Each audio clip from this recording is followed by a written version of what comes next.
And I'm live. All right, so I am going to be simultaneously going live between YouTube and on Facebook because, well, I think this is a very important message. And I know some people have yet to join the chat, but just understand that this is just meant really to be streamed. So if you're unable to make it, that's perfectly fine. I know everybody is probably enjoying the holiday with their families, which happy holidays to you guys. Happy Thanksgiving. Welcome to Intuitive Vibes Narc Survival 101. Guys, I just wanted to do this. It's actually going to be a very quick and brief live stream. So whether a lot of people attend or not, that's perfectly fine. But I just wanted to say happy holidays to you all. Number one, happy Thanksgiving to you all. I hope you are all enjoying yourselves. I hope you are all stuffing yourselves as much as I did myself. I understand that this time of year is hard for a lot of people, especially people who've endured narcissistic abuse or any kind of domestic abuse, any type of toxic relationship, any type of anything. The holidays can be a hard time for a lot of people that are going through it, that are going through the motions, that are going through depression, that are going through trauma. You know, you do have people that are unable to celebrate it with their family. And of course, because of this pandemic, so it makes it a little bit more difficult. But I just want you guys to understand something. The holidays, you know, spending it alone, it's not a bad thing. If you are spending it with family, that's great because support family members, you know, having them by your side is always a great thing. But if you are in fact spending it alone where, you know, you don't have a significant other and you are just trying to get through the motions, trying to get through the, you know, the ordeal of what it is you have gone through, please understand that, you know, you're not alone, you know, and sometimes even if you are, there's nothing wrong with it because, you know, if you had to choose between being by yourself during the holidays or being surrounded by people or someone who is not really genuine and not really there for you, I mean, I take my chances on being alone. Sometimes you have to become more acquainted and better, you know, better accustomed to being with yourself and just enjoying your own company.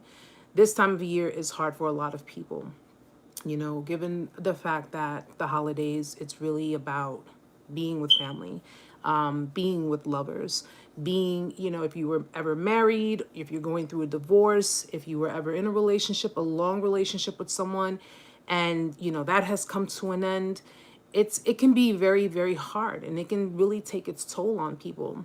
My first holiday when I was alone, it was a very hard one. It was an extremely hard one. And it, you know, over time it got easier because I learned to really just be more focused on myself. I learned to, you know, create that inner happiness within myself because you know, I had to go through my trauma. That's when I learned about my codependency and I had to get through the motions. And I had a few people that were there for me, but at the end of the day, it was all about me. It was about how I was going to do it and how I was going to maintain it.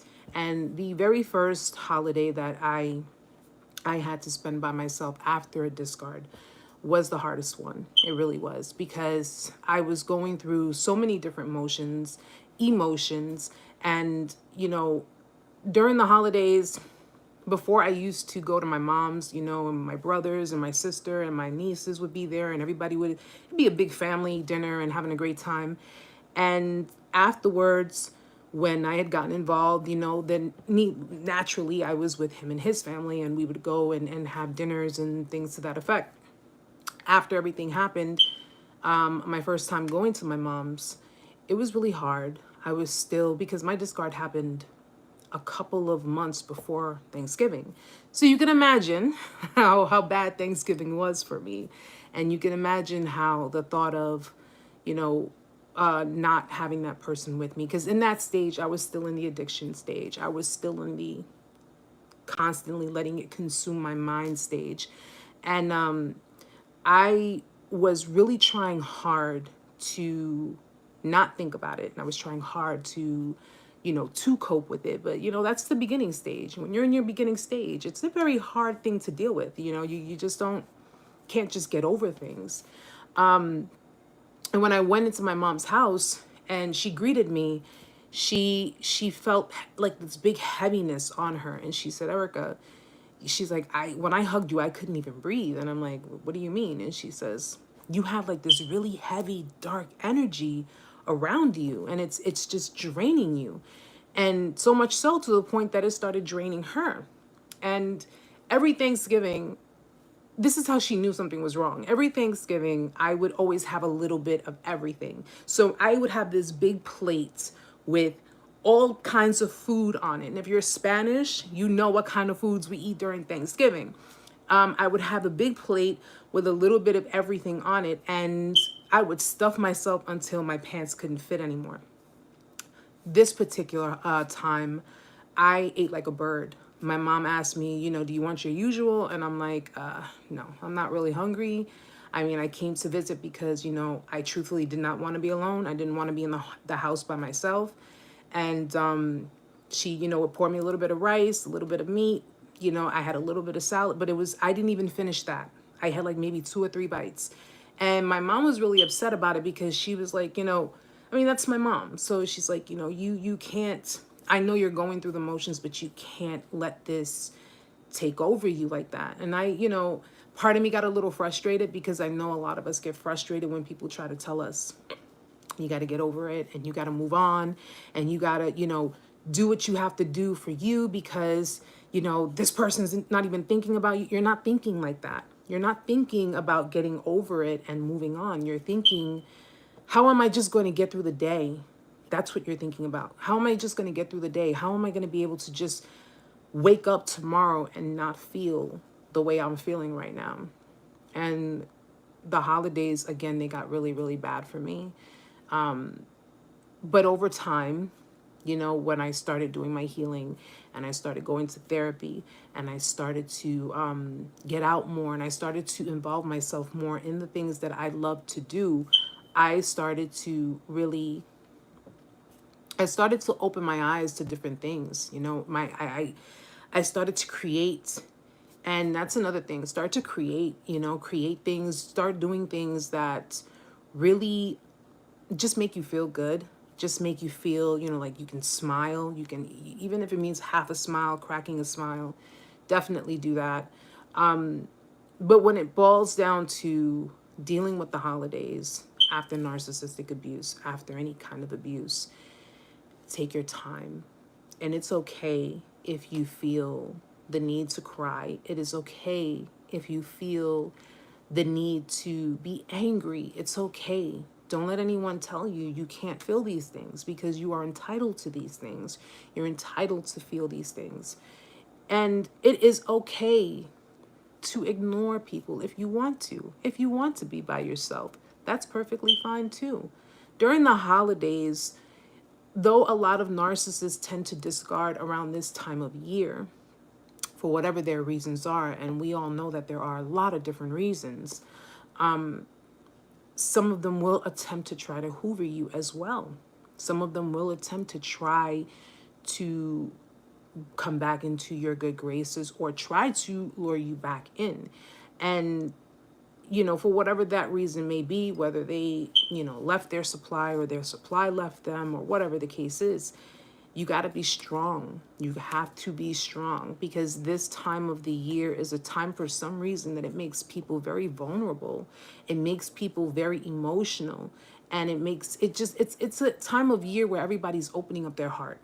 Okay. And when you have people that are opening up their heart, they're prime targets for people who are looking to take advantage of it and looking to damage that, and you don't want to do that. So just remember, guys, that I've spent my holiday home with my son.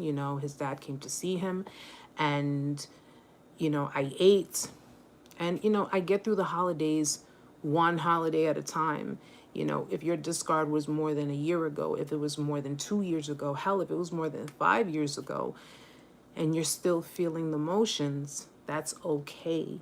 It is all right. You don't have to sit there feeling, no, you can feel however way you want to feel.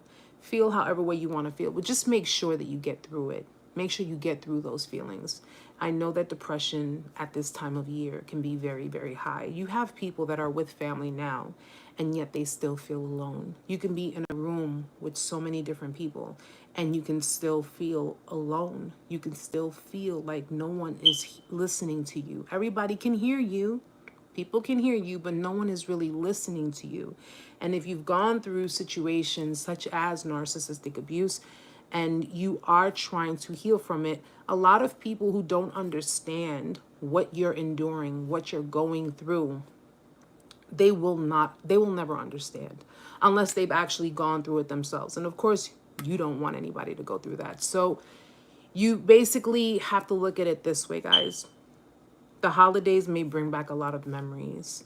They may bring back a lot of old feelings. They may bring back emotions. They may bring back a lot of things for you. But you have to remember that those memories, those ideas, those good times, all of that was a picture that was painted for you. Okay? That was a picture painted for you. And you have the opportunity to get a blank canvas and start painting for yourself. Start doing things for yourself. I know that for me, it was hard. It was extremely hard. It was very tough to get through. Many a nights I've cried. Many a nights I sat there feeling low and just down and out. And there were times where I was tempted to reach out. There were times that I was tempted to say something, and the logical side of me stopped me. It stopped me because it said, well, you want to reach out to this person, but remember this, remember that, remember everything. And as much as that side of me doesn't really want to, bring up old memories, bring up the dark past, I needed that because that's what stopped me from reaching out, from possibly making maybe a big mistake, from possibly going into, back into that dark place, because that's where I would have ended up if I had decided to do that. And I know that around this time for you guys, it's hard because, some of you may want to reach out to that person. Some of you may feel like you want to, just see how they're doing and see what's going on. And at the end of the day, nothing has really changed. Nothing has really changed for them. Everything has changed for you, but nothing has changed for them. And you don't have to, you don't have to take everything and sit in this, wallow in the corner and sit in this just pile of nothingness and emptiness and say, because I know the holidays, when you've had your significant other, you did a lot with them. You did a lot with them. You had dinners with them. You went out places with them. And it brings just so many memories. It brings back so many memories. But now you have to accept the fact that you're taking the steps to not go backwards. Now you have to start creating new memories. You got to start creating new journeys for yourselves. The holidays are always going to be the hardest. Your birthdays, always going to be the hardest. Special occasions, always going to be the hardest. It's going to be the hardest parts to get through. But you have to get through them. Don't stay stuck in it. Don't stay stuck in the thought of, what is this person doing? Well, who are they with now? Who are they celebrating the holidays with? Why, no. When you stay stuck in those thoughts, you're feeding into it, and what you're doing is you're feeding into that dark space that's clouding your mind, because then it's going to just bring you back to a place that you don't want to be. But, spending the holidays, like I said, spending the holidays by yourself is not a bad thing. Not a bad thing at all. Hi, relax. Happy Thanksgiving. Happy gobble gobble to you too. I hope you enjoyed. But spending it alone is not a bad thing. It's really not. I mean, you can enjoy so many things by yourself. That's the whole point of becoming independent. And that's the whole point of overcoming codependence. I think a lot of the time People who fall into that trap of going backwards and going into the dark patterns and the dark phases. Just you and mom, and that's great. That's great. I hope you guys enjoyed. I hope you guys had a great time. Good food. Happy Thanksgiving, sweetheart.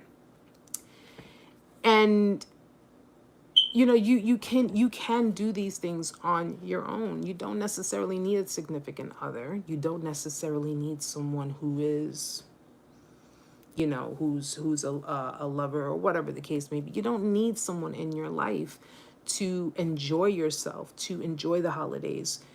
I'm doing this special edition because I know that there are people that are going through the motions right now. I know that there are people who are going through the beginning phases of their healing, the beginning stages of their, post discard. I know that. And that's the hardest time. A lot of us who have gone through our healing, who are getting through our healing, we've already overcome a couple of years, maybe, a couple of years worth of holidays. Like I said, my first holiday was the worst. The first ones are always going to be the worst. It's going to be the most difficult holiday to get through. I wish I could say it would be easy but it's not. It's not. It's going to be the most difficult one to get through. Over time, they become easier. They become easier over time. You don't really forget. You don't ever forget. And you don't ever really truly let go of, you don't ever truly let go of what it did and how it made you feel. But you do let go of the energy that had been holding on to you. Yeah, relax, 5 years. So you've been in your healing for 5 years and it's still taking its time. It's still taking, because there's a lot of residual trauma that, you have to clear out. Remember, guys, this is not just trauma that you've dealt with a narcissist. It's trauma that you've had in your own life, dating back all the way to probably your childhood, so if you have a lot to clear up, this is the time to do it. This definitely is. And you know what? Maybe you having the holidays to yourself is probably the best thing, because at least it gives you time to be with yourself, by yourself, enjoying things by yourself, creating that autonomy, enjoying your independence, enjoying your freedom, enjoying, relaxation, being relaxed and not really having to deal with anybody, not having to, please anybody, not having to show up for anybody, not having to do any of that. I mean, you've been doing that most of your time, right? Being in a relationship, I'm not saying anything is wrong with that. Relationships are great. But in dealing with, the person or the people, what's on my hand? That's a butterfly. It's a butterfly tattoo. This is actually one of my first tattoos that I've gotten when I started getting inked up. And actually, this is a cover up. Thank you. This is a cover up of an old tattoo that looked like a jailhouse tattoo. And my tattoo guy, I told him I wanted to cover it up, and he did it freestyle too. And ever since then, I've had it. And then I went stir crazy with the ink, and now I can't stop. Which is another thing, guys. When I went through mine, I got more tattoos. I went and got more tattoos because it was like, even that pain didn't have any effect on me compared to the pain that I was feeling. So I went and I had gotten my feet tattooed, and that was pretty painful. Getting your feet tattooed is pretty freaking painful. All right. I don't know if you guys have tattoos on your feet or around your ankles, but that skin is very, very tender. And I have like 13 tattoos. The ones I got on my feet were the worst. That was after everything happened, and I was like, that pain is pleasure type stuff. So you end up going out there doing something, and I ended up just like, I'm just gonna get a tattoo. Everybody goes through their phases, and that was pretty painful. The neck, well, I have one here, and I have one up here. The neck is not that bad. I mean, it depends on how people can take pain. Actually, this wasn't painful either. Yeah, 13 I have. But this wasn't even painful either. I got this with no problem. And everybody takes pain differently. Everybody, when they're getting tattoos or certain things done, they all take pain differently. But yeah, after everything was done, that's what I had decided to do. I was like, I'm gonna get a tattoo. I decided to do things to kind of block my mind, just to kind of like get away from everything. I didn't want to be around anything or anybody that reminded me of, the pain that I went through. And it was hard. It was really hard because I had spent so much time with this person that anywhere I went, I was reminded, I was reminded of it all. And at the time, where I was living, we had spent a lot of time together in my home. So whenever I would go to certain places, it just reminded me, it reminded me. And oddly enough, and this is going to be part of the story that I'm going to be filming for you guys, my story.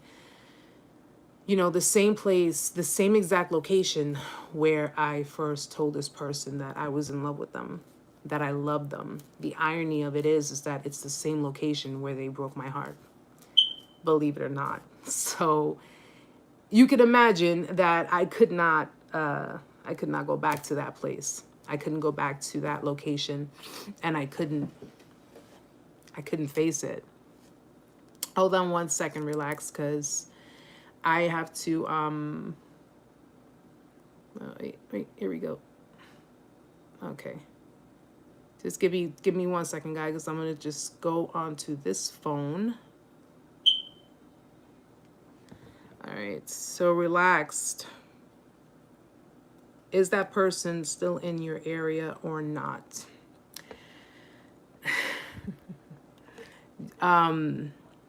Well, providing he still lives where he lives, I live 5 minutes away from him. And that's, of course, if he still does live there. I don't go out there looking for him.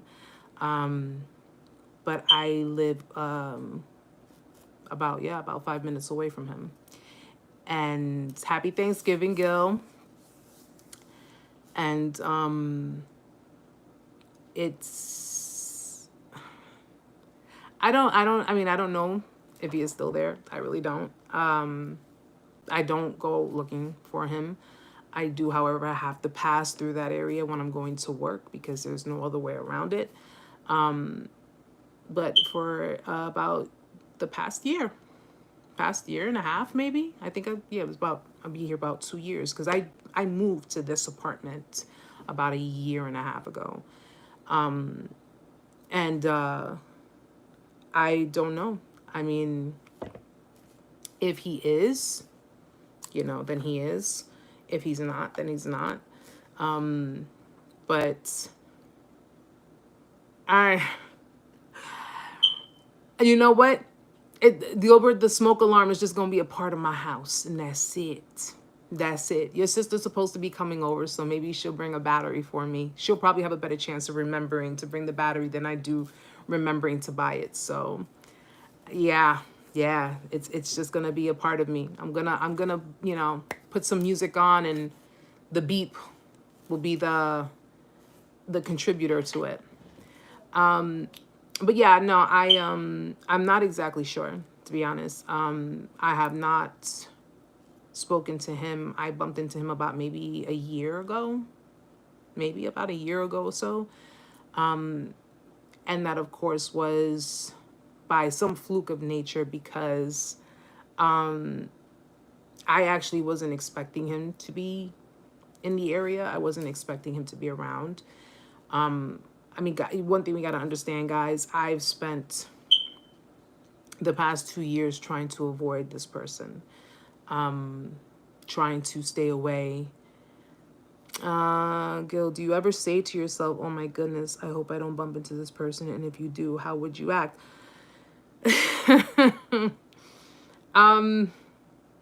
I used to. I actually used to,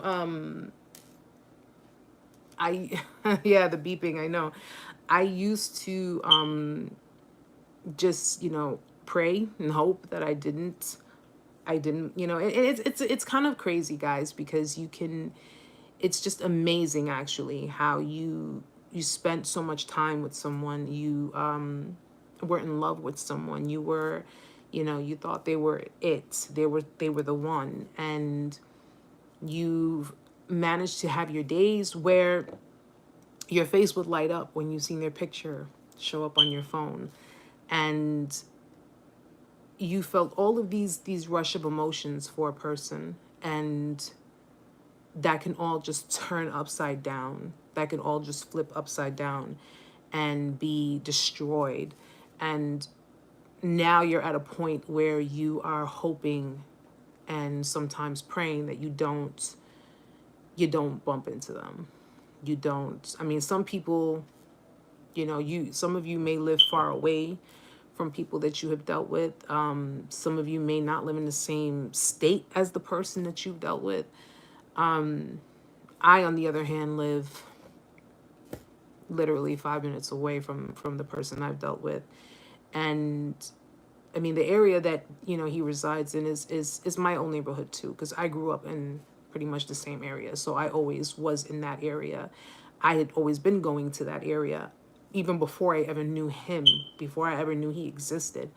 And now I'm just now getting comfortable walking around.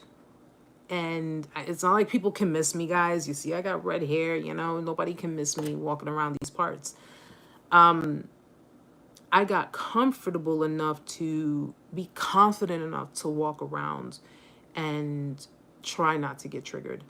And the one time that I had not expected, that I had not expected to bump into him, was when I did. And when I did, how I responded, I was very cordial. I was very, yeah, relaxed. Well, I mean, she's in another state, so, you know, you at least, I mean, if you do bump into her or she bumps into you, then that's something totally different. But when you live in the same, I mean, listen, when you live in the same state as the person, let alone city, let alone, in my case, because I'm in New York, let alone the same borough, let alone the same neighborhood, it's kind of, it is kind of hard to avoid that. It really is. And but when I did bump into him, I mean, it wasn't anything crazy. It wasn't like, no, no, I don't do that. I don't get in people's face. I don't do any of that. I was actually very, very respectful and very cordial with him. Where are you from? Where was your place of, I guess, raised or grew up? I'm originally from I'm from Brooklyn, New York, originally. I grew up in different parts of Brooklyn, but mostly I grew up in an area called Brownsville, Brooklyn. That's like on the eastern side of Brooklyn. So if most of you heard of East New York, it's like right next to East New York. And then I moved to Jamaica, Queens, Southside Jamaica, Queens, which is where most of you know 50 Cent is from. So if you know 50 Cent, you know that area. And I grew up out there for the remaining days of being in Queens. And then, or remaining years, I should say. And, I'm still currently in Jamaica, just not in that part anymore. Jamaica is a very big area in Queens. It's extremely big area in Queens. But, yeah, so I, it was pretty respectful. It wasn't anything crazy. It wasn't anything, like, it wasn't like picking up where you left off. It was really acting like nothing happened, And I think that was the same on both ends, both mine and theirs. More so on mine because I really did not want to bring up the old painful memories. I didn't want to bring up those old feelings. I was at that point in time in a good place, mentally in a good place. Physically, emotionally, getting there. And I think he was expecting me to be reactive or, act different towards him. But no, I don't really I don't know. Right now, like, I'm just more about, I have to get through life. You guys saw my emotional outburst that I had in this week's recent live. So we can't have that again, guys. I'm just letting you know that right now. We can't have that again, okay? So no more crying. No more crying. I don't want anybody else crying, because then I'm a very emotional person. I'm too emotional. But I cry seeing little puppies on TV. That's how sensitive I am. But my main focus was to get through the days, get through the motions, get through my emotions, get through everything. And, I was you get a little weary around the holidays, because it makes you kind of, think about things. But as long as your primal focus is making sure that you get through it, that's the primal focus. Because like I said, guys, you can be with family. Hell, you can be with friends. You can be with so many different people during the holidays. But if you feel alone, you feel alone. I mean, that's why a lot of different people, when, they hear about people committing suicide and people are going through the motions, and they're saying, well, I didn't know this person was unhappy. Nobody knew this person was unhappy. Nobody knew. I mean, this person was always putting on a smile, and this person was always being, this person was always being a happy-go-lucky person. How could they do this? Because you can be around so many people and still feel alone. You can be around so many people in a crowded room, and it's noisy as hell, but yet you're still alone. You feel alone. And if that's the way, if everybody's different, but if that's how some of you are when it comes to people, then maybe the best thing is to have the holidays to yourself. Maybe you don't have to. I mean, I think there's so many expectations when it comes down to the holidays. It's like, oh, you need to be with family, and everybody's going over to, Uncle Joe's house or Aunt Mary's house or whatever. And it's like, maybe I'm okay laying in my bed, having my food, Netflixing by myself, chilling and being relaxed. I'm okay with that. I think holidays have just given everybody so many high expectations. It's like, we got to go over here. We got to have a big, crazy, massive dinner with 300 people. And I think because the holidays have put on those really high expectations, it's like, if something does happen, if something goes wrong in your life, if something goes awry in your life, and you're dealing with a breakup, or you're dealing with trauma, or you're dealing with whatever, it's like, oh my God, the holidays are coming. So, you start to like, there's nothing wrong with it, guys. If you're spending the holidays by yourself for the first time this year, it's hard. It is hard, but you get through it. It becomes easier over time. Last Thanksgiving, that was my second Thanksgiving alone, I spent it at home painting. I had my canvas and everything and my paint. I spent it at home painting. And you know what I was watching? I was watching Wentworth on Netflix. It's when I like really got into the show. I was watching Wentworth. I was painting. I made a little dinner. My son ate. I was good. And I stayed home. And over time, because I was doing something that I enjoyed, I was doing it in the comfort of my own home. I was just relaxed. My atmosphere was relaxed. Nobody was giving me headaches. Everybody was hitting me up, happy Thanksgiving. Hey, happy Thanksgiving to you. But I was enjoying myself. And hi, Heather. Happy Thanksgiving. Thanks for coming. And I was enjoying myself. I was enjoying my quality time with myself, by myself, So it wasn't really, it over time it gets better. Like you'll notice a difference, guys, as the years go by. Especially for people who are just like more focused on their healing. They're not really focused on being in relationships or anything like that.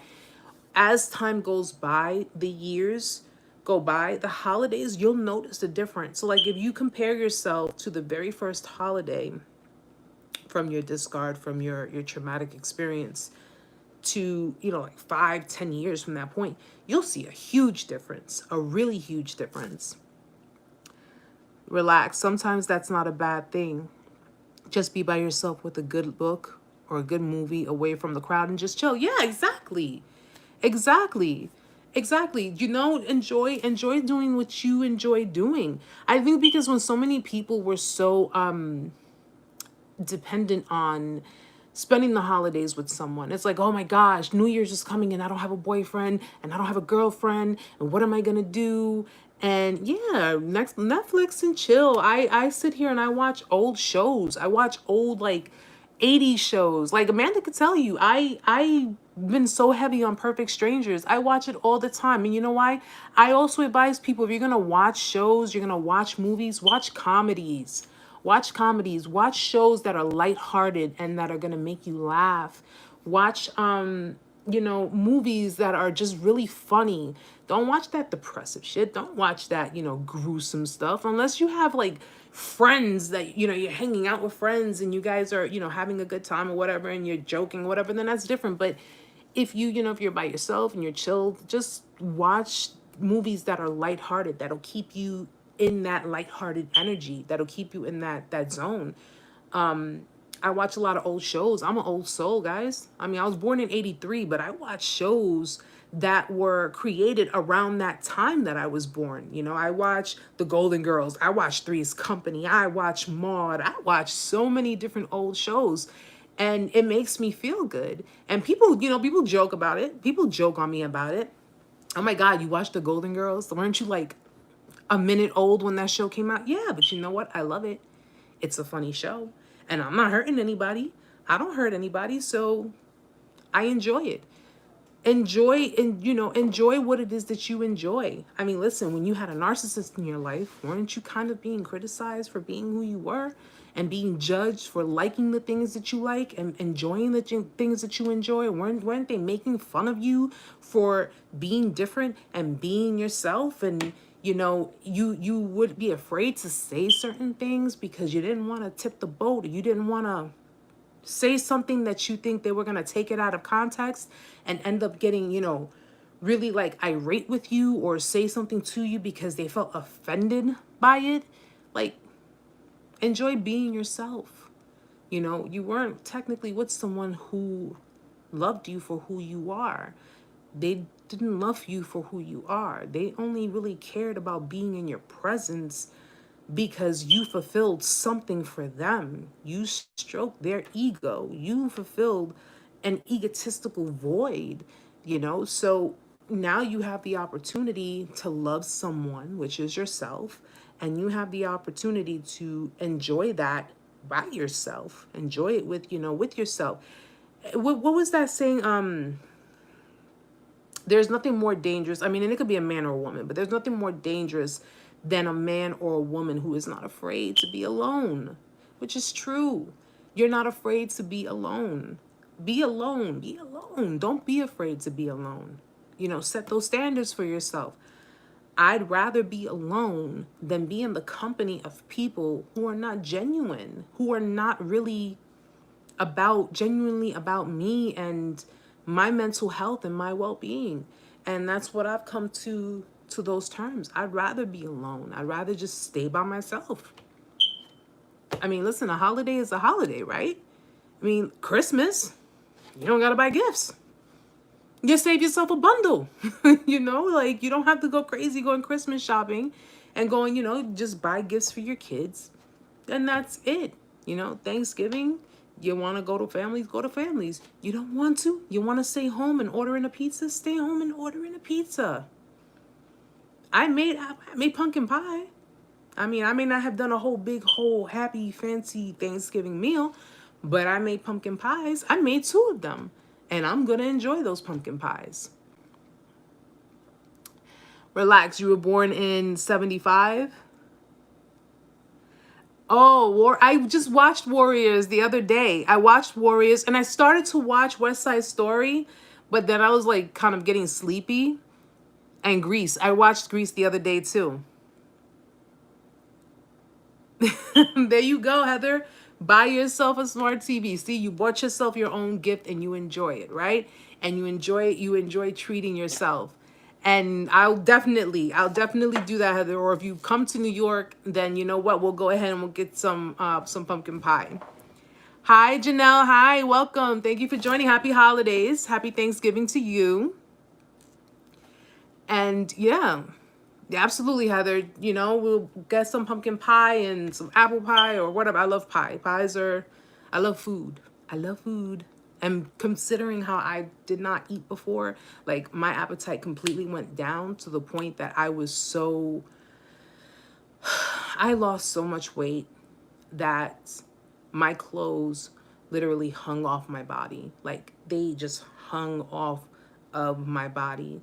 And that was from the stress. I lost so much weight, guys, that like people just started looking at me like, yo, are you sick? Are you sick? You know, are you taking drugs?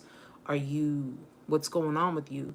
This is not, this is not the Erica we know. This is not the Erica we know. And the Erica that they knew, little did they know, that Erica that they knew was being destroyed because this Erica that's here today is the one that was coming out. So what little bit of the old me that was left was completely destroyed. It was like, I am no longer that same person. I'm completely no longer that same person. I am no longer that person with that mind frame, with that codependent mind frame. I'm no longer that person who's afraid of, someone not loving me, or afraid of not, maybe I'll never be in love. Maybe I'll never have a relationship. Maybe I'll never have someone who's going to love me. I am no longer afraid of that. I'm no longer afraid. I'm afraid of what I might do if someone tries to play me. That is what I'm afraid of. But I'm no longer afraid of being, I'm just no longer have that fear. I'm no longer in that fear anymore. And I think that's what the problem that a lot of us had, is that we had a fear. It was just a fear within us that would restrict us and not let us be who we are truly capable and truly meant to be. Or do what I do. Everybody gets candy canes at Christmas. There you go. Give them candy canes. I mean, listen, it's the thought that counts, right? It is the thought that counts. And, you get to save on the holidays. You don't have to, a lot of people look at the disadvantages. Excuse me. They look at the disadvantages of the holidays, especially after going through whatever it is they went through. But sometimes you got to look at the advantages, guys. Oh, good tea. Sometimes you have to look at the advantages. You have to look at some of the good things. You got to look at, what you no longer have to endure. You have to look at who you no longer have to be around, Sometimes, I mean, I don't know, everybody's situation is different.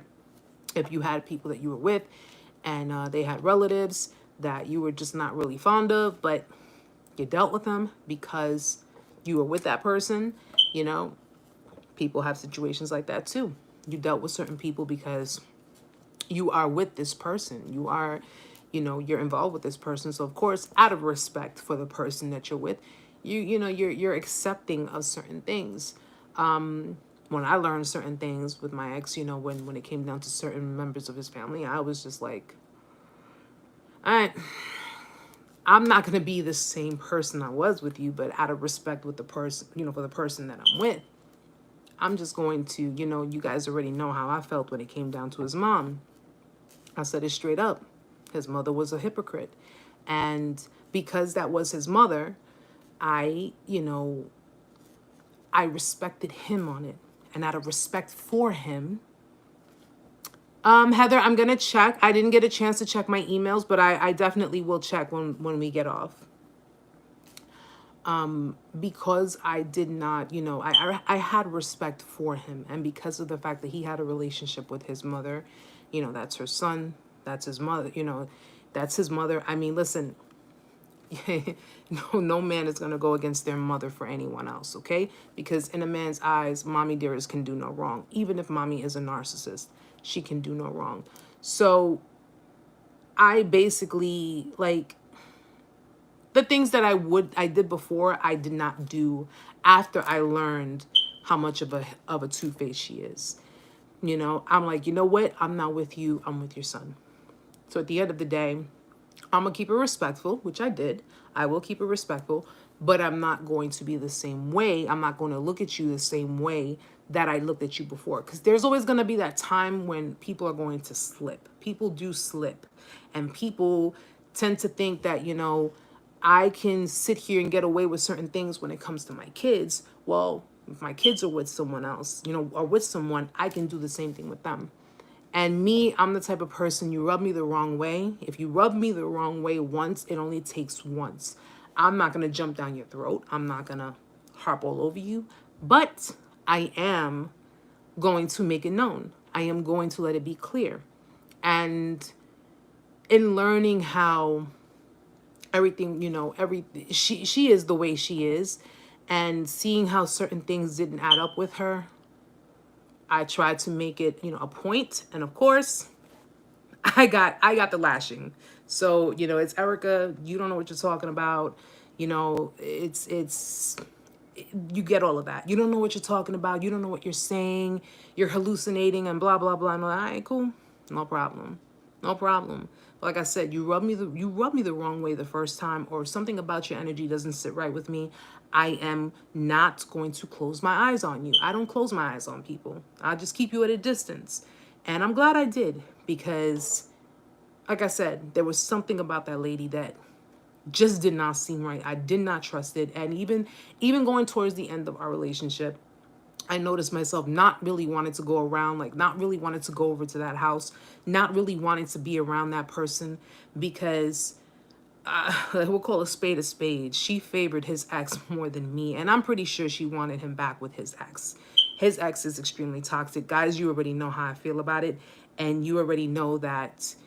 I mean, I know people are going to sit there and be like, well, Erica, you know, how you going to say something like that? I mean, you know, technically you were the girlfriend and I was the ex-girlfriend. Listen, I don't knock anybody, but if you show me certain things, your behaviors show me certain things about you, I don't need to go over word of mouth from someone else. How you show me who you are is how I'm going to judge you. You understand? So if someone tells me, if someone says, oh, I mean, listen, I'll use you, Heather. If someone says, Heather is like this and that and blah, blah, blah, blah, blah, whatever. Okay? That's what you're telling me. But Heather has not shown me that. And until she does show me that, I am not going to go off of word of mouth. I'm not going to go off of what it is that you are saying. I'm going off of what it is that you are showing me. Your actions show me. You show me who you are. Other people's words don't show me anything. And that's a problem that a lot of people do have too, guys. So be careful, because you know, you don't want to listen to people, because sometimes people speak from a bitter tongue, but you got to just pay attention to certain things. So don't let it go completely. You can let it sit there for a little bit, but at the end of the day, if it's not true, you'll know that it's not true, because someone who is genuine and true in their intentions, they're never going to skip a beat. They're never going to, it's not going to change. It's always going to be something routine with them, because that's second nature to them. Genuine people, okay, if you guys are fully genuine people are very routine. That's just how they are. Just like you have manipulators, manipulators are not very routine. They may be routine in the things that they do sometimes, but it's with different people, you know, and sometimes they switch it up when it comes to different people. But genuine people, if you are internally, you're just truly genuine, you're always routine with how you do things. It's second nature. That's it. You don't have to, you know, you live a life where you don't have to prove anything to anyone, but sometimes you like to show people, this is who I am. In order for you to know me, I have to show you certain things about myself. This is who I am. And in my honest opinion, I don't know. I don't believe his mother was very genuine. I honestly believe that she was afraid that I was going to take him away. That's my honest opinion, guys. And like I said, if his mother is in fact a narcissist, which certain things have pointed in that direction, in my opinion. I'm not going to say in my medical professional opinion, because I'm not a medical professional yet. But certain things about her did point towards it. And it's kind of like, I mentioned this before, it's kind of like you have these mothers that like depend on their kids. They depend on their sons. They want their sons to take care of them. They want their sons to do everything for them. They want, like that unnatural attachment, that real unnatural attachment. And I strongly believe that she thought I was going to take him away because I was probably the more healthier alternative compared to the ex, who is a toxic twat. Yes, I said it. No, I'm not. Trust me. And guys, I have every reason to say it because I'm going to tell you right now. Let me explain, okay? All the while I was with him, I was keeping an eye on his ex. And the reason I kept an eye on his ex was because I didn't trust her. Something about her I did not trust, guys. And there was just something about her that did not sit right with me. Did not sit right with me. And lo and behold, all the time, I guess she must have thought that, Erica's oblivious. She don't know shit, da-da-da-da, whatever. I come from the hood, okay? There is no such thing as being extremely oblivious, okay? Especially when you got to watch your back when you're going into the projects, okay? And I kept an eye on her. I kept an eye on everything she was doing. And some people may interpret that as being jealous. No. Stalkerish? No. It's called protecting my investment. And if you invest time and you invest money and you invest so much of yourself into something, you want to protect that investment, right? So at the end of the day, you want to make sure that everybody who's surrounding you has good intentions, okay? You want to make sure that everyone has good intentions. I personally do not believe his mother had good intentions. I personally do not believe she had good intentions. In fact, oh man, I'm going to get so much more into it, guys, when I do the story with you. But I personally believe that his mother wanted him to go into her direction because, if you have a mother who has a very unhealthy attachment with her son, and if the son is like some form of a meal ticket, some form of a support, naturally, mothers who think like this will be okay with their sons being with females who are highly toxic, because when the shit hits the fan, a lot of you guys have dealt with female narcissists, excuse me. So you know how that goes. When shit hits the fan, where else is he gonna go? It's gonna go back home to mom. Compare that to a mother who wants nothing but the best for her son, who wants her son to be in a healthy, happy relationship, who wants her son to be in a healthy dynamic. Then, you have the mothers who will look out for the best interests of their son. And if they know that the son has a girlfriend or, a partner that is very healthy and is willing to provide and be there for their son because that's what matters most to them, of course, they're going to go in favor of the person that is healthy. But in my case, that's not the case. Those dynamics were very unhealthy. The entire dynamic was very unhealthy. And I looked at the family dynamics and it's just very hypocritical, very hypocritical. And it was just the kind of dynamics where you knew people were talking about each other. You knew people were throwing people under the bus. You knew just all kinds of stuff was going on that a lot of people were oblivious to. Heather, can the narc mother be protective like that with their daughters too? Well, they're not so much protective, Heather. They're not. I hate hypocrites too. Trust me, I hate them. Narc mothers are not protective. They are controlling. There's a difference. They're not protective. They're controlling. And narc mothers do not like, they don't like their children having autonomy, because they feel that if the child has autonomy, that means that the child is going to be basically pulled away from the mother and they're no longer going to be able to serve the mother. Okay.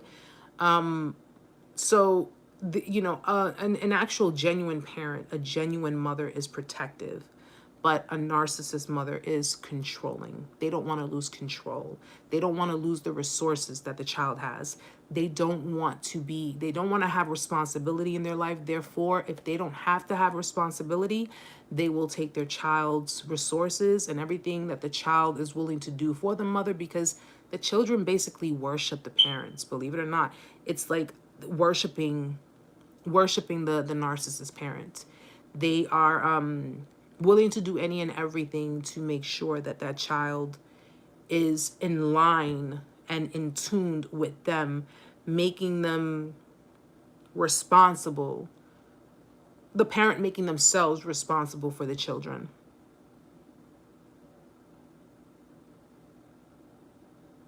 Okay, relax. I don't agree with that. I don't think it's an unnatural attachment. I was raised where you have to be there for your parents and make sure that they're okay, especially if they're older and alone. No, that's perfectly fine. Taking care of your parents is perfectly fine. But unnatural attachment means, it's like, let me give you a prime example. An unnatural attachment is where you are restricted, because remember something, guys. You can be there for your parents. You can take care of your parents. I was raised the same way, where you take care of your parents, when they get old. And yes, I believe that. But unnatural is where you are restricting your life and restricting everything within your life for your parents. Parents would not ask that of their children. They wouldn't say, make me your main and only priority, or make this situation your own. Listen, I honestly, and I'm going to be 100 with you guys. And if you guys don't believe in it, that's perfectly fine. Everybody is different, to each their own. But when it boils down to it, I'm a firm believer in, I come from a Latin background. I'm Hispanic. We believe in, the term spirituality. All right. And in the end, my honest opinion, when it boils down to it, is this: you can manifest certain things in other people's lives, believe it or not. All right. Whether it's just giving someone an evil glare, or, throwing voodoo at them, whatever have you. Okay. I've known personally mothers who have done black magic on their children. All right. I've known personally mothers who have done that. And they have done all types of things because if you think about it, a narcissist is utilizing manipulation to affect your free will, because anyone who uses manipulation is fucking with your free will, believe that or not. Okay, you have free will, which means you have the right to make a choice, yes or no. When you're dealing with a narcissist, you're not given a choice, because they're utilizing manipulation. Therefore, they're pretty much diminishing your choices. They're not giving you the opportunity to have a choice. When it boils down to unhealthy attachments, when it comes to the children and their mothers, okay, you can you can take care of sorry about that, my battery. You can take care of your parents till their old age. And I get that. That is perfectly fine. But when you're dealing with a narcissist parent, the narcissist parent is making you obligated in every sense, in every form, in every fashion. Men who are emotionally, let's take it up a notch for a second. Men who are emotionally unavailable, okay? Men who are emotionally unavailable, depending on whichever parents, because remember, emotional availability depends on how someone was raised. Am I correct in saying that? So if someone can, tell me otherwise, your emotional availability, how you treat people, how you are with people, the things you do with people, the things you do to people, all of that is based upon how you were raised, okay? Because up from the time that you were a baby to, we're gonna say maybe early on. Yeah, I know. I'm gonna change it, Heather. I keep forgetting to buy the battery, and I was just out at the store too. Your parents teach you certain things in life. They raise you to believe certain things in life. Just like your parents can raise you to believe that, something, you gotta do the right thing in life. You gotta go out there in the world and not step over people's toes. You have to go out there and, and be the best that you can be. They encourage their children and so forth. You have parents that can raise their kids to believe that it is your obligatory duty to make sure that I am well taken care of. First and foremost, it's the moral and ethical thing to do when it comes to, taking care of your parents. Okay? Morally and ethically, it is right. You should take care of your parents. Not many do, but they should take care of their parents. But when you are in a position, or if you're in my case, I'm in a position where if I'm dealing with someone who I get having a close relationship with your mother. Relax. I get that.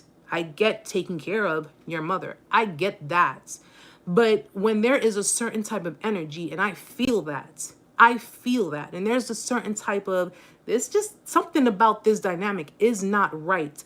And there are certain things that you express to me that does not sound right when it boils down to your mother, and it sounds like she's been doing nothing but gaslighting you and lying to you and filling up your head with different things and possibly doing other shit on the side. That's an unhealthy attachment. I get taking care of your parents because at the end of the day, if something happened to my mother, I will take care of my mother. And the same goes for my father. And I'm doing that because I was raised with certain moralities and I was raised with certain ideals, because I'm still, at the end of the day, I'm still a caring and giving person. And because I do have a healthy attachment with my parents, I can play my role as the older daughter, as the eldest daughter, to take care of my parents.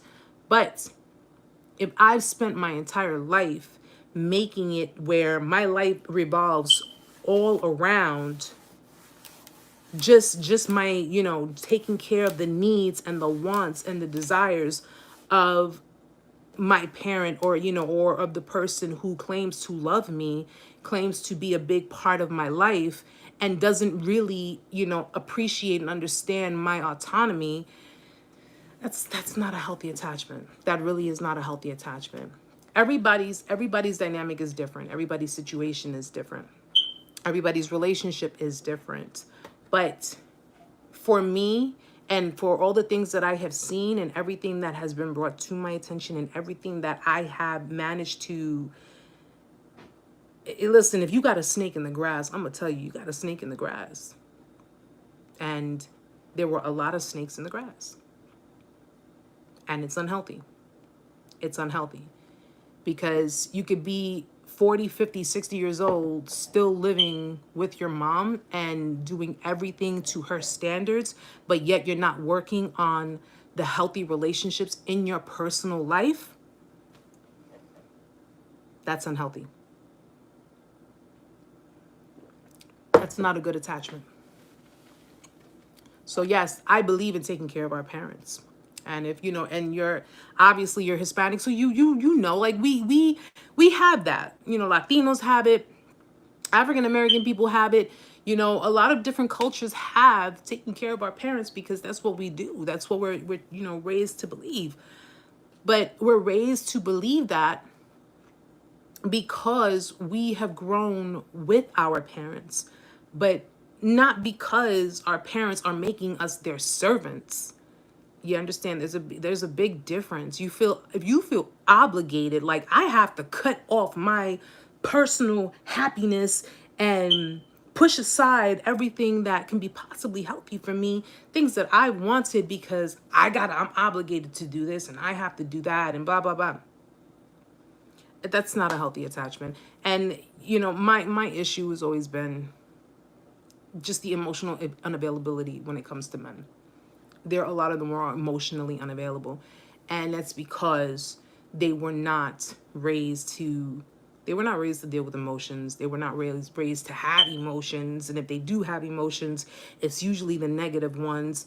And it's usually the ones that where they feel resentment towards one of their parents or both of them. I don't know. Because a lot of these people who grow up like this grow up like narcissists, grow up like sociopaths, grow up just being emotionally manipulative, unavailable, is because they resent someone.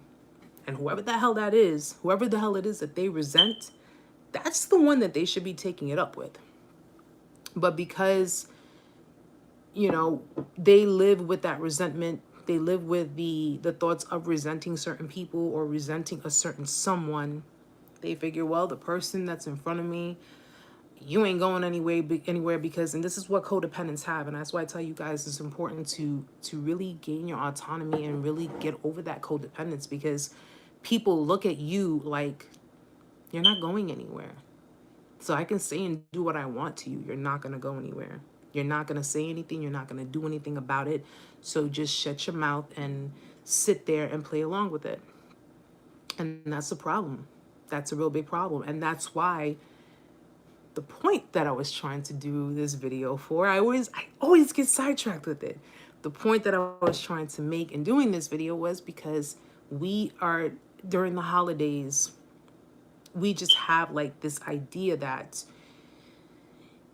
it's just a depressing time of the year, because we're brought up with so many memories and we're brought up with so many ideas and so many different things that bring us back to that pain.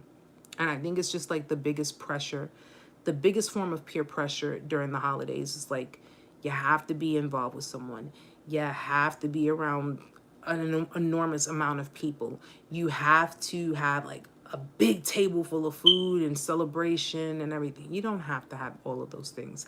And if you have people that celebrate the holidays by themselves, or they just sit at home and have a nice glass of wine and watch a movie and that's it, that's fine. Just because you see it on social media, you see people taking thousands of pictures at family gatherings, at parties, at this, at that, doing all of this and that. Let me tell you something. I know from experience. How many times have you seen people putting up pictures, posing to be happy, when you see a lot of these people who were just fighting 5 minutes before it came to leaving the house, cussing at each other, talking all kinds of crap to each other, and then when they finally get to their destination, they're sitting there taking pictures. Oh, we're having a great time. It's not as real as y'all think, guys. It really isn't. And as many people who put that out there on the internet, like, oh, look at us, we're doing 500,000 things with family members and we're having a great time. Okay, yeah, great, you're having a great time. But it's supposed to be time with your family. It's supposed to be time with enjoying your time with your family.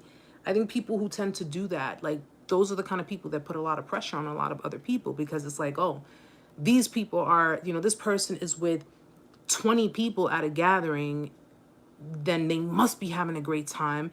This person is just taking a picture of their TV with a glass of their wine saying, you know, I'm enjoying my Thanksgiving. Oh, that person must be depressed. Go fuck yourself.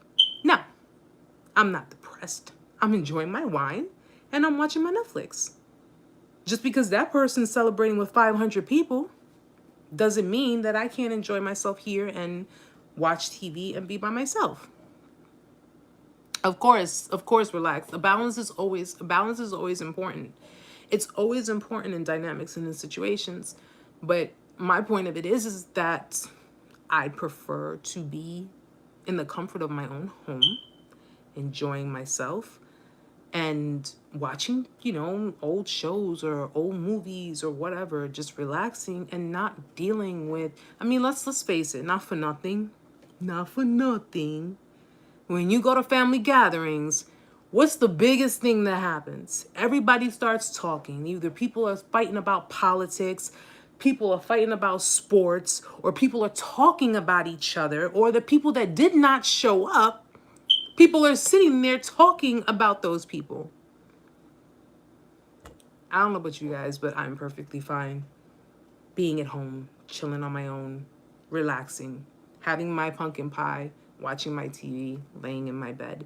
And when you get over codependency and you get over the idea of these holidays are really gonna suck because I'm alone, trust me, you'll get into it. You'll be like, oh, this is a walk in the park. The beginning is always gonna be hard. It's always gonna be hard, okay? It's like getting a tattoo for the very first time. The first time is going to be the hardest and probably most painful because you're not used to that kind of pain. But after time goes by, you get used to it. And you not only get used to it, you become accustomed to, you know, enjoying your quality time. I'm not saying, you know, push people away or, keep people locked out. I'm not saying that, but just learn to balance. Like Relax said, learn to balance out having your autonomy and having time for people when you want to have time for people. Don't make it, that's the problem with codependence. There's no balance. There's no balance of autonomy and having that social, having that togetherness. There's just pretty much either, if they do have autonomy, it feels like a very heavy burden, and it pushes a codependent person into depression. Okay, because codependents, they suffer fear of abandonment, they suffer fear of being alone. And if they, they become so dependent on having more of that sociability, more of that social, like that closeness with people, that if they have no balance, if they don't understand how to appreciate autonomy, they'll just go into complete depression. And not everybody, I want to explain something, guys, not everybody is a codependent person. So if you have experienced narcissistic abuse, it does not make you a codependent person, okay? You could be a normal, securely attached person. You can be someone who has just been in a really screwed up relationship with somebody. That does not make you a codependent.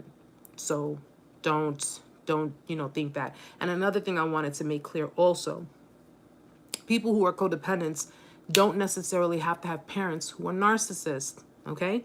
Your parents don't have to be narcissists. Your parents can just be emotionally unavailable, okay? Emotionally unavailable parents, which are parents that are considered, when it comes to an attachment style, they're considered avoidant attachment, okay? They don't have to be narcissists. They could just be avoidant when it comes to emotions because they don't know how to process them.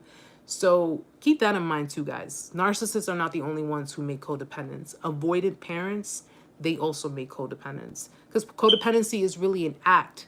That's what it is. It's an act. So depending on how your parents acted, how they were with you, that's what determines how you attach to other people.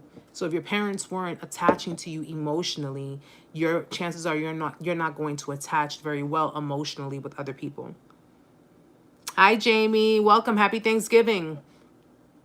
And if your parents are, if your parents are secure, they're basically giving you that balance. So secure parents give their children the balance of, it's like that Libra scale, where it's you have that equal balance of discipline, but you have empathy, love, things to that effect. But avoidant and they have avoidant, preoccupied. You have so many different types of attachment styles. So I think that's also the best thing to do, is to look into the attachment style. Relax. Social media is the platform of fantasy. Sometimes most of it. Yeah, no, it is. Definitely is. I mean, social media can be utilized, to help people, of course. I am so grateful for social media. I'm so grateful for the World Wide Web when it came to going to school and learning different things. Absolutely. But, everybody always got to take it up a notch. That's just the way it is. And I think that's one of the things that contributed to narcissism. That's one of the things that has really contributed to the effect of narcissism, because social media has really, it's pushed society into a very different direction, to where now you have people that are just like, people are competing with one another. People are doing so many things that it's unnecessary.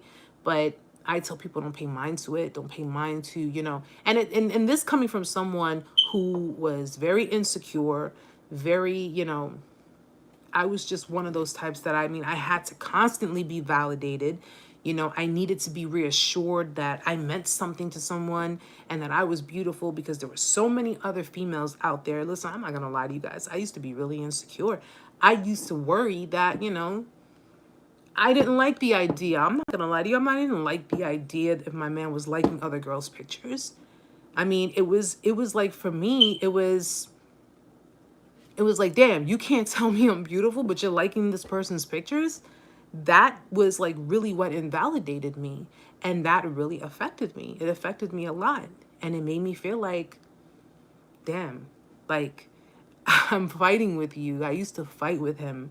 And be like, when was the last time you ever told me I was beautiful? And he was like, I know it was a long time ago. Wrong, because he never told me I was beautiful. I've not heard him ever say, Erica, you're beautiful. Never heard him say it. I heard him call me a fly girl, but I never heard him say I was beautiful. And yet, you go and you like these females' pictures online. You like these females who are putting up half-ass shots, half, boobs and all that, and standing there, half naked, looking for, a couple hundred likes, and yet you can't tell the woman who is by your side, who probably, who would do anything for you compared to these females who are doing anything for attention. You can't even tell her that she's beautiful. And it pisses me off when I see men do that to a lot of these females. These women, I should say. When they do it to a lot of these women, they don't even tell their own girlfriends, you're beautiful, or I just want to do this for you just to do it for you because you mean something to me. But yet, they are online liking all these females' pictures and commenting and This is why I stay alone, guys. I ain't dealing with that bullshit no more. Jamie, my ex has been hoovering me a lot lately, calling me crying and all this stuff due to her new guy drama. I got my double chin, okay, Jamie?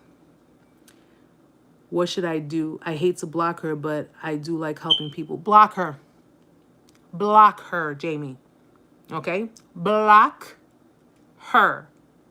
Block her. Okay?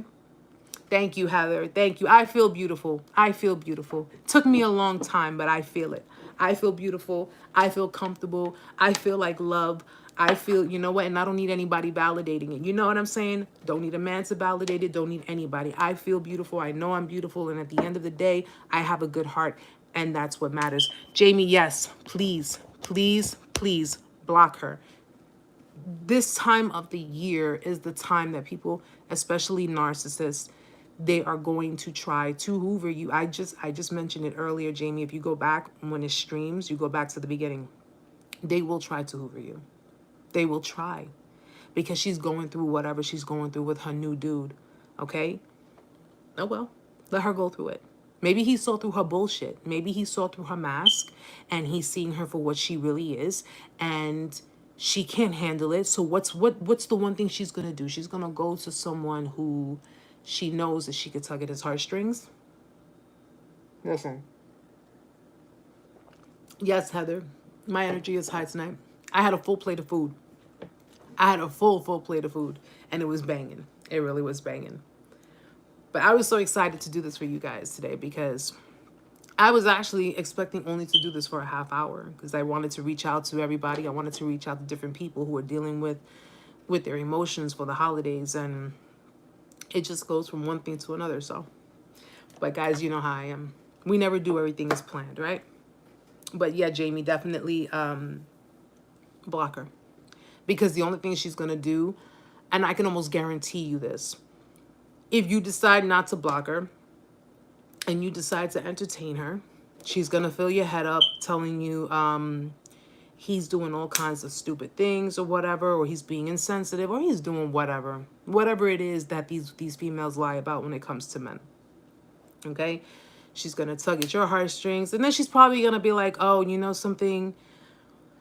Why didn't it work out between us? You know what? I remember the days when we were together, and she's going to bring up old memories. She's going to rehash all kinds of stuff, and she's going to tug at you. And coming towards the holidays, oh, do you remember when we did this for Thanksgiving? Do you remember when we did that for, for Christmas? Do you remember this? Do you remember that? It's all going to boil down to, do you remember? Because she knows that tugging at your heartstrings is what she does best, and of course, what she's going to succeed in doing it. All right? It's called, and if she tells you, listen, maybe we should just try again. I'll let this dude go because you know what? He's not, he's not doing it for me. He's not, no.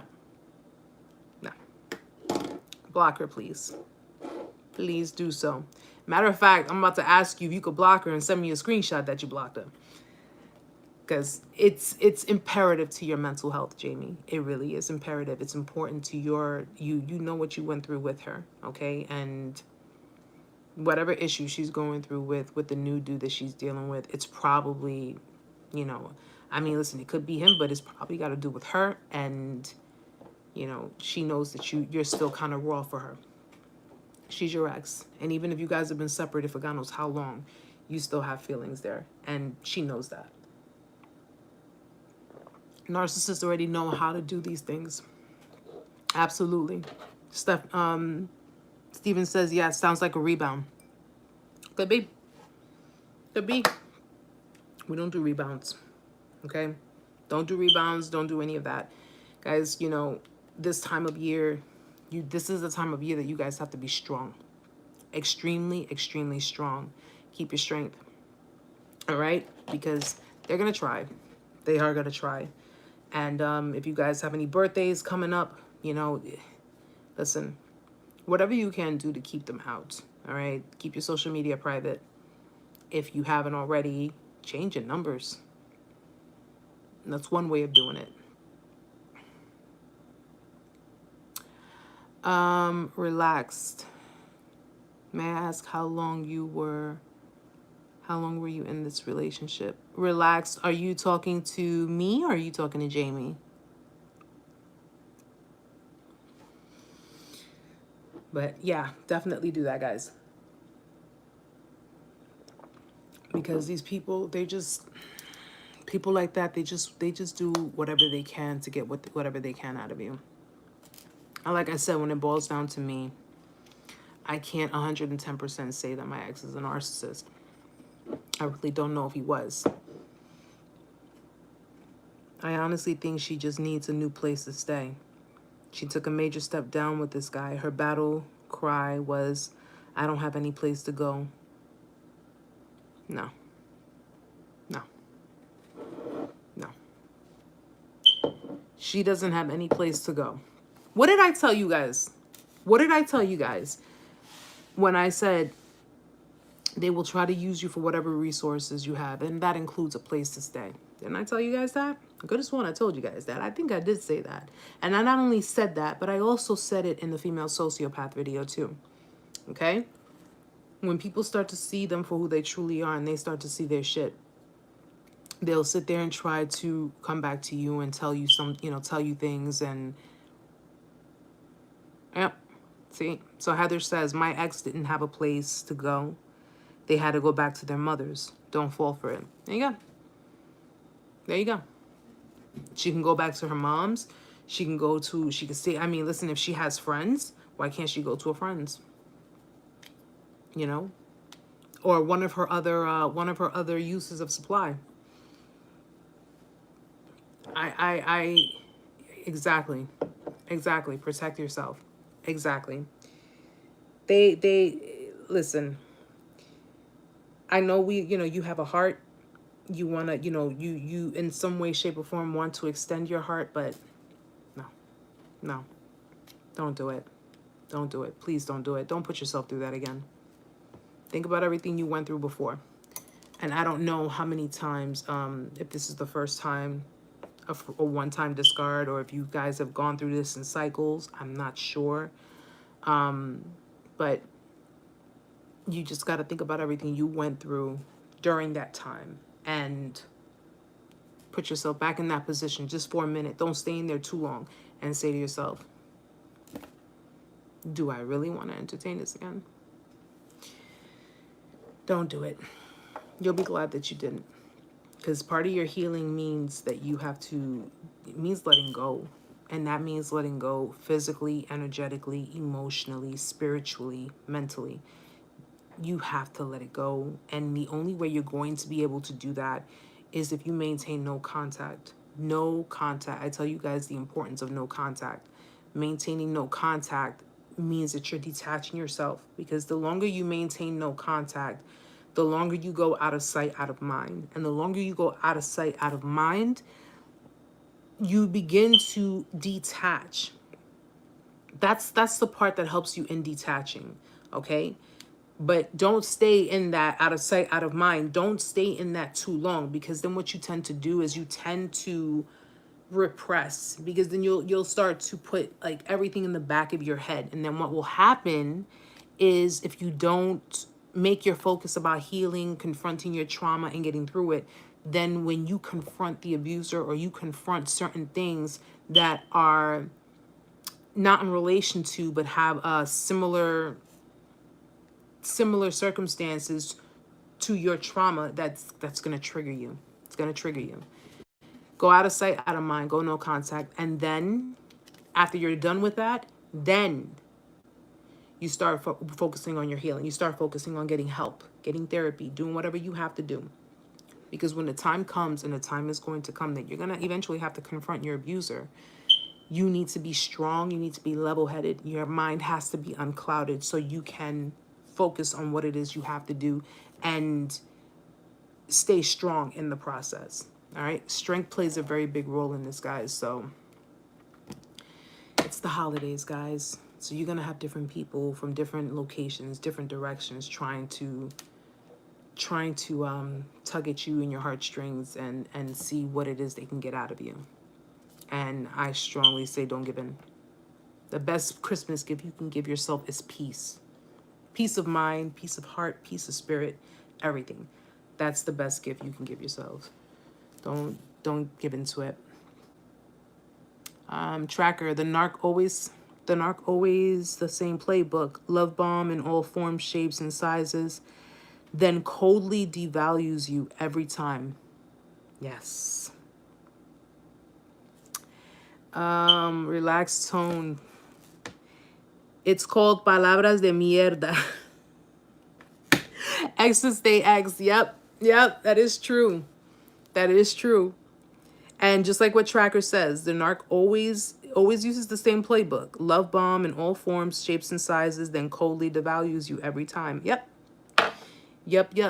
And that's why, I mean, when it boils down to me, I have this thing. I don't go back to exes. I don't go back because it's like, why? You know, this last one in particular was probably the only one that at that time I would have considered. I told him one thing he told me that stood out to me that I didn't pay attention to in the beginning. Okay, it was about almost 3 years. It was like 6-7 months till we established the commitment, and then almost 3 years. The one thing he told me was, I don't want to hurt you. Guys, when someone tells you I don't want to hurt you, they're probably going to end up hurting you.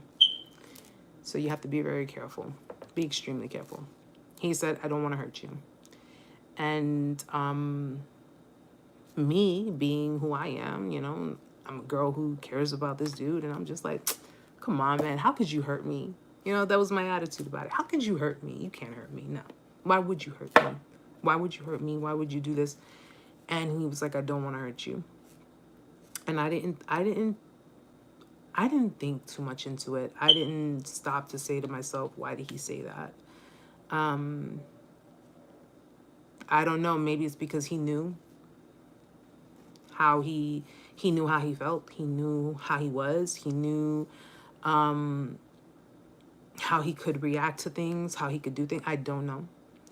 But in the end, when it all happened, it was like, and it was crazy because during the discard, I was crying and I was sitting there and I told him, he was like, you know, he says, I don't want to hurt you. I don't want to hurt you. And I told him that. And this was, of course, in my addictive stage, guys. So if you're familiar with this, please understand. This is where you are really, really just so caught up. I looked at him and I said, I'd let you hurt me again. I said, if I could do it all over, I would let you hurt me again. That was truly the devil speaking in my ear. That truly was. It was like saying, I will be your sacrificial lamb again if you need me to be. I will let you destroy me again. Destroy my heart. that was truly not me. That was not me. That was either the devil or it was one of his minions or whatever, just in my ear, saying to someone who was breaking me, who was destroying me, who was hurting me, that I would let you hurt me again. And now I am so closed off and I'm so beyond guarded that I will not even let a man, let alone that man, come near me. So you guys have to be extremely careful and on guard before you let people like that back in your life. Okay? People who break you are usually broken people. And the people who break you that are broken people are people who have been broken by people that they trusted. And believe it or not, a narcissist is a broken person who trusted someone. And because that person that they trusted broke them, they are basically on a warpath. Narcissists are people that are on a warpath where it's, I don't trust anybody. I don't trust you. I don't care if you tell me you love me. Just give me what I want and then move along to the side. Because these are people that are just like, it's all about them. It's no longer about you. It's not, it never was about you. It never has been about you. It's all about them. So don't let the confusing actions, don't let the actions confuse you. If they're doing things for you, if they are helping you with stuff, if they're getting you things that you didn't ask for, if they are offering certain things, or they're trying to be humanitarian, or they're trying to be, sweet gestured, and don't fall for it, because that's all a way to confuse you even further. It's all a way to psychologically and physiologically fuck with you. It's to kind of keep you stuck in that. But wait a minute, how could this person be like this when they were like that? But how could they say this when they were doing that?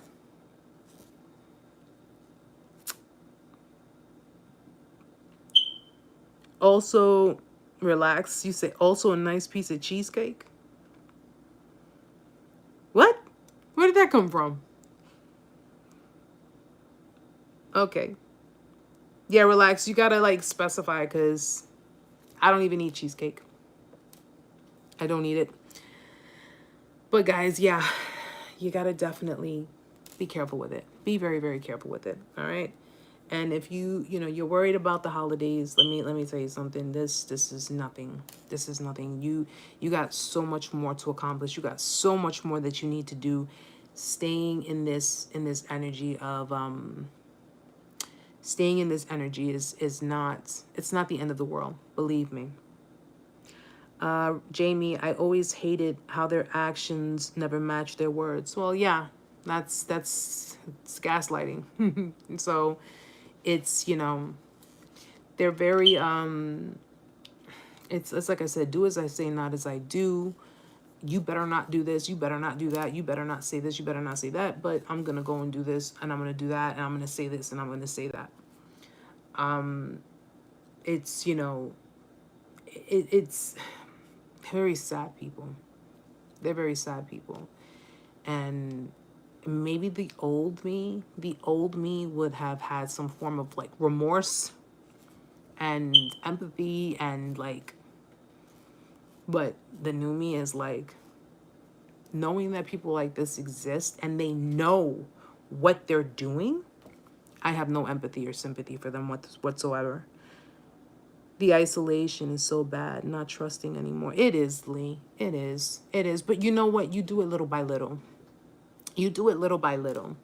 Your spirit's going to tell you, because now you're on guard. So when you're guarded, you are going to be faced with so many different types of people.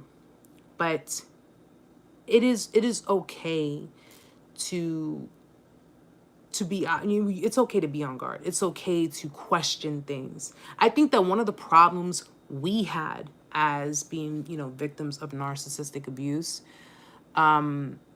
we didn't question enough. We didn't question enough. We didn't question people and their motives. So if you are on guard, it's okay. It's okay to question things. It's okay to, to analyze things. It's okay to think about things. It's okay to do all of these things. Don't, and even if you got to isolate yourself for a bit, that's fine too. That's fine too. Your peace is what's important, and the safety of your peace. That's what's important. And if it means having peace by isolating ourselves, then that's what we got to do. That's what we have to do. So don't feel bad for not trusting people off the bat. Don't feel bad for not trusting them off the gate. Just say to yourself, I know I want to trust you, but you have to prove to me. Because what this whole experience did for you was it makes you realize that people have to prove things to you. I think maybe, I don't know if maybe you were giving freely and willingly without setting the boundaries and the standard bar high. Because, I've had the tendency of doing that, where I would be overly giving and I would be overly forthcoming, or I would be over pleasing, and people weren't really earning that. I was just giving and giving and giving. People really weren't earning that. That was the problem I had. So maybe that's what that is. Maybe this experience has taught you that, no, you got to work for my trust. You got to work for my trust. You got to earn my trust.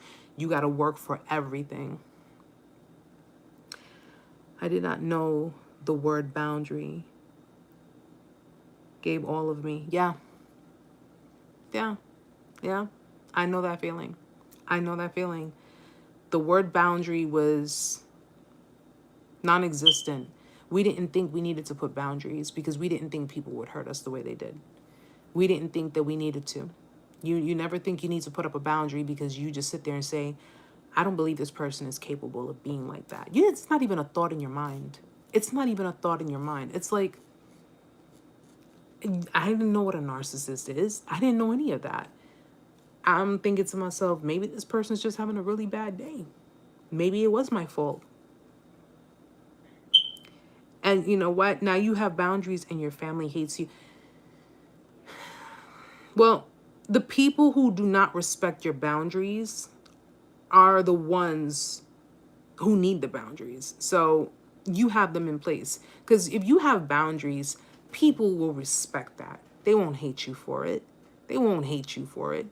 Because boundaries just simply means that you respect yourself enough. You respect yourself enough to know what you do and deserve, what you will and will not tolerate. So if people are hating you because of those boundaries, then it's a damn good idea that you put them up. Relax Pulse. It's like him saying that he was giving you a warning or a heads up of what's to come. Yes. Yeah. I didn't think of it at that time. I did not think of it at that time. I didn't think of it as, you're going to hurt me. I didn't think of any of that. All I thought was, I even said, I told him, I have faith that you won't hurt me. I believe in you that much that I don't think you will. And I, being the naive little girl that I was, because that's exactly what I was. Yeah, I asked him. I said, do you cheat? Do you beat on women? Do you do any of these things? He was like, no. I said, so then we're fine. There's no reason. There's no reason to worry about anything. There's no reason to feel any kind of way about anything.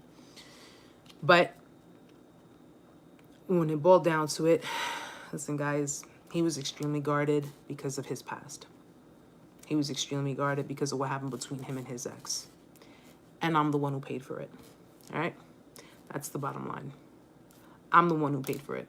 I paid for being an innocent bystander in a situation, a very dysfunctional, toxic, twisted situation. And I was the sacrifice. I never disrespected, never. I was honest. I never did anything wrong. I'm not going to sit here and say I didn't do anything wrong, because at the end of the day, my insecurities did play some roles, and I did play certain things when it came to our arguments. So I'm not going to sit here and not take accountability. But I did nothing to deserve that. Absolutely nothing to deserve that. And compared to her, I was a fucking saint. Okay? I was a saint. So at the end of the day,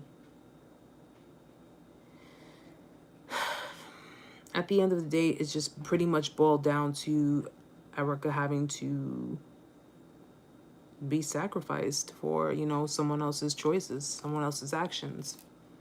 And I paid for that. I paid for that with my heart, because now the same heart that would bleed has been depleted, and it's just completely,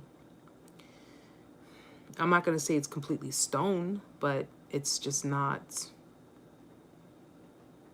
Right now I'm working with a mechanical heart, guys. That's what I'm working with. I don't have a it has the blood, my blood that flows through it, but it's not the same heart that I had before. You know, I guess whatever transition I'm going through, when the time comes, I'll be given that, you know, a brand new heart. I'll be given a heart that'll be open to loving people and really, you know, maybe possibly being in a relationship with somebody. But right now, it's, God just gave me a loner. He gave me a loner for now and said, listen, this is your healing. This is your season of healing. So you just need something for now, because I need you to do something else. And I need you to be able to at least put something of yourself into it. Because if it, honestly, in the beginning, guys, before I started this channel, before I started this content, if it were up to me, I'd have been in my bed just being depressed and just being alone and just not wanting to bother with anybody. Or I could have been like some people, you know, out there in the world and just been doing nothing but rebounds.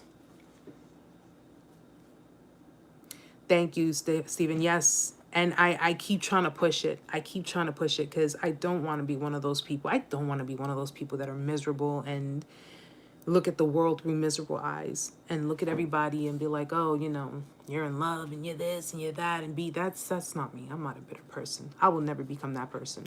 But I just don't see it for myself. Not right now, at least. And as long as I can help people, you know, I can give to you guys and I can help you guys and ease the pain as much as I possibly can. It's just good to know that, you know what, bad things may happen to good people, but good people don't have to turn bad. We can still be good people. We just now have to know who to be good to. All right? You're very welcome, Lee. And I hope that, you know, maybe your family will wake up and just, you know, learn to respect your boundaries rather than say, we're your family. Why do you need boundaries? Sometimes the people you need it the most is with family. Because your family can, you know, they can hurt you too, man. Listen, Cain did it to Abel. Prime example. So if it can happen between two brothers, it can happen with anybody in a family. All right. But guys, I'm so glad. Thank you so much for coming out, guys. Thank you for being here. I hope you guys all really had a great Thanksgiving and, you know, stuffed yourself as much as I did, because I am beyond stuffed, but I'm still going to have a piece of pumpkin pie. And I just hope that, you know, this little get together here on live, you know, comforted some people, comforted anyone who needed to know, needed to hear it, needed to just, you know, you're going through the experience and you wanted to just kind of, you know, get a confirmation, you know, that you guys are not alone. Holidays are stressful, holidays are rough, but you can still get through them. I've done it. And now I'm to the point where I'm like, I turn my lights off, like, nobody's home. But I do hope you guys were, you know, enjoyed it. This little chit chat and got to know a little bit more about me. You see how personal you guys are getting with me? You're welcome, Jamie. You're welcome. Very, very welcome. I'm so glad I could be here with you guys. And that's awesome. That's awesome. It made you less lonely. That's great to hear, Lee. Very, very good to hear. I'm glad. I'm glad. And you guys, sometimes being alone doesn't mean being lonely. Okay, you don't have to be lonely. You can be alone and just enjoy the comfort, enjoy your company. Enjoy your own company. Enjoy being with yourself by yourself. And do some of the things that you like to do, guys. I tell you all the time. Do what you enjoy doing. If you like to paint, you like to draw, you like to write, you like to just whatever you love to do it. Enjoy doing it and know that you can do all of these things on your own. Okay? You don't necessarily need someone, especially if you're in your season of healing. Season of healing is important, where you have to put that primal focus on you. So God keeps you in solitude. He puts you in a cave. That's for a reason. That's for a reason, guys. Okay? Take it and apply it to yourselves. And definitely, you'll get through it. I have so much faith in you guys that you're going to get through this. You're going to get through this, and I'm going to get nothing but emails of invites to weddings. Okay? I love cake. Just letting you know. I'm just letting you know. All right, so we got this, guys. We got this. I'm gonna start working on the video of my own story. You guys have gotten bits and pieces, but there's just so much more to it, and I hope that my story does really get to people who need to hear it, and I hope that people can understand and appreciate it, because as much as I appreciate all of you guys, and I appreciate all of your stories and your survivorship, and just the fact that you want so much to get through this, and you want so much to just let it go, and sometimes it's hard, but one day at a time. It's one day at a time. That's all you can do. All right, so guys, I'm going to get ready to go because I got some stuff to do before I get to bed, because I got work tomorrow morning. But I hope you enjoyed it. I hope you guys had fun coming out. Again, happy holidays to you all. If you ever need me, you need someone to talk to, do not hesitate to send me an email. I'm here in case you guys, for whatever reason, whatever the reason is, I'm here for you guys. All right. So have a great night, guys. Love you all. Send me some pie. Send me some food. Okay. Send me some food. I had some food that I cooked, but I want to try different food. So I'm about to open up a P.O. box so you guys can send me some food. I love food. You ain't got to send me money. Food. That's all you got to do. I love food. I love to eat. I'm just saying. All right. So guys, have a great night. Thank you all for coming out. Thank you all for showing love. Please be sure to like before you leave. And of course, any comments, anything you'd like to mention, leave it in the comment section. I will, Heather. I'll check my email as soon as I'm done. Leave me a comment in the comment section. And as always, love you all, guys. Have a safe night. Have a great night. And have a great weekend, guys. I'll see you guys next week. Back here, 8 p.m. Tuesday, Eastern Standard. Why did I just mix that up? Tuesday, 8 p.m. Eastern Standard Time. I'll be here for you guys, okay? Until then, guys, namaste. Mwah. Bye, guys.